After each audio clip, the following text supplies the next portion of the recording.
Por que acordar segunda é mais difícil, hã? Olá, Fênix. Como você está? Eu espero e desejo que você esteja muito bem ou no caminho de. Por aqui, Suzane Diniz. Sou treinadora em performance cíclica. Acima de tudo, sou gente que treina gente de verdade. E aqui treinamos juntas fazer os básicos bem feitos, que são ações simples e diárias para evoluir do caos à leveza ou trazer leveza no caos. E hoje é dia de montar o treino semanal da primeira letra S do nosso fazer os básicos bem feitos no dia a dia. S de sono de qualidade. Nos capítulos anteriores, vimos que, nos momentos mais desafiadores, é necessário ter mais cuidado, mais proteção do ciclo circadiano, dos básicos, para que você tenha disposição, para que você tenha energia para passar por esse momento mais desafiador. E vimos também como rotinas simples pela manhã, como arrumar a cama, vão ajustando o tom do dia, dar checks logo cedo de disciplina, de coerência, influencia absurdamente. Portanto, e aí, como é que foi arrumar a cama, hã? E hoje vamos nos aprofundar no assunto de jet lag. O que é isso? Vamos na prática. Vamos voltar para aquele assunto da diferença entre o comum e o natural. É muito comum que segunda-feira seja mais desafiador, seja mais difícil acordar. E por que será? Você já ouviu falar desse jet lag social? Pois é uma condição que se estabelece por uma privação crônica do descanso noturno. É algo constante. Só que o jet lag, eu percebo como um conjunto de fatores. Tem a ver com o sono, sim, mas tem a ver com todo o ciclo circadiano. Se alimentou de forma diferente, se alimentou em horários diferentes. Tem o jet lag comum, que é o quando se voa de avião, porque o sol muda, tudo muda, o fuso horário, até o meridiano que você está, tudo isso influencia. O sono é um dos fatores. E o jet lag social é quando você está na mesma casa, só que você tem hábitos diferentes de segunda a sexta, e de sexta, sábado e domingo, e ou nos feriados, você tem um comportamento diferente.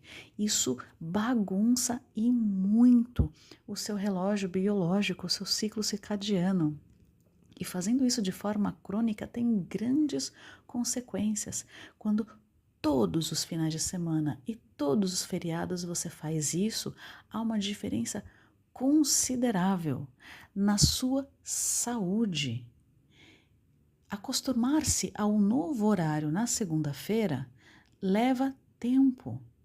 Por exemplo, existem pesquisas que se fala que a cada hora de diferença o organismo precisa de cerca de pelo menos um dia andando novamente nos trilhos, seguindo novamente o ciclo circadiano para se adaptar. Mas olha, não sei se você lembra quando tinha horário de verão, eu pelo menos, e eu já tinha eu já cuidava dos meus hábitos já naquela época, eu demorava uns 3 dias. Eu chamo de ficar com água de coco na cabeça. Eu demorava pelo menos uns 3 dias para conseguir me adaptar. Então, a média de um dia, mas óbvio, depende de pessoa para pessoa. E isso é tão, tão, tão profundo que a OMS, a Organização Mundial de Saúde, colocou esse desajuste como uma doença na lista que eles têm de doenças. É uma síndrome do sono insuficiente. Essa síndrome é caracterizada quando o paciente dorme menos do que necessário, como se houvesse uma privação crônica do sono. Sendo assim, essas pessoas possuem mais dificuldade para atingir o sono reparador, uma fase essencial, e depois eu vou falando sobre as fases do sono num outro episódio, mas é uma fase essencial para fazer uma limpeza de todo o organismo, de reparação, e se priva constantemente. E isso, em curto prazo já tem consequências, em médio e longo prazo, mais consequências ainda. Mas e aí, Suzane, como é que se faz para conciliar então a vida social? Eu, por exemplo, estou gravando esse áudio tarde da noite. Eu estou gravando esse áudio numa véspera de feriado, mas eu considerei todo o processo que precisaria ser feito, uma vida social. Os meus filhos estão há um tempo estudando, nós estamos há um tempo já sem dormir mais tarde, e eles me pediram. E eu avaliei todo o processo e pediram para ver um filme, para ficar juntinho no sofá, comer uma pipoca. Então, esses momentos sociais, excepcionalmente, eles são importantes, eles são necessários.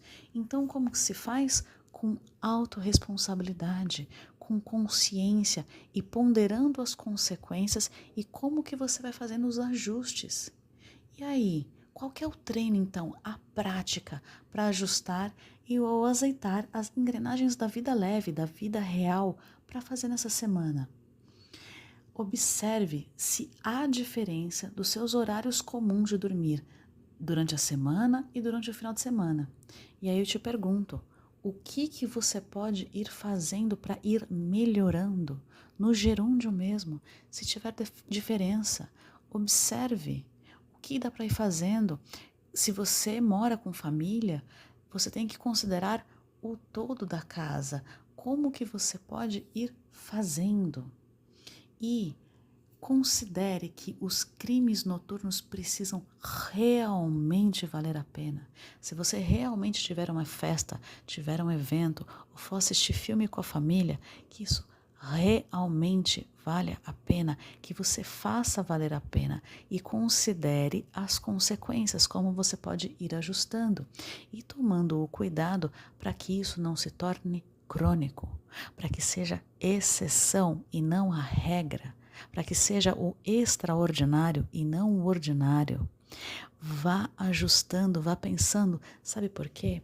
Porque a vida leve precisa de sono reparador. E só relembrando, fazendo, pontuando algo que pode parecer óbvio para mim, mas não é óbvio para todo mundo. Eu já falei por diversas vezes que a gente olha para os ciclos da natureza e as estações do ano variam.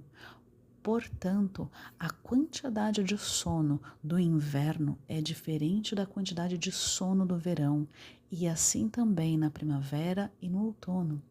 Vá observando a sua biologia, as suas sensações. Por mais que você tentasse dormir exatamente na mesma hora, como é que o seu corpo está? E isso eu estou falando das estações do ano, só que no próprio ciclo lunar, na lua cheia, existe uma tendência a ter um sono mais leve, porque está mais claro. Observe isso também durante o próprio ciclo mensal, o próprio ciclo lunar. Se isso acontece, nós estamos num período de lua nova. Teoricamente, é um período que dá um pouco mais de sono. Estamos nessa fase reparadora, dá um pouco mais de sono. Então, é ter esse bom senso. E ele vem pela auto-observação, sem ser xiita, sem ter que pôr despertador e ficar se apertando. Não, é mais um convite à auto-observação compassiva e escutar, ouvir a sua intuição, porque ela sussurra sempre para você. Vá observando, a chave é a auto-observação, o autodesenvolvimento e o autoconhecimento. E aí, quem é que quer ter essa maior conexão consigo, com o seu sono? Quem quer? Então, faça ser mais leve e o melhor possível agora. E bem, inspira, expira e vem. Um grande beijo e até a próxima.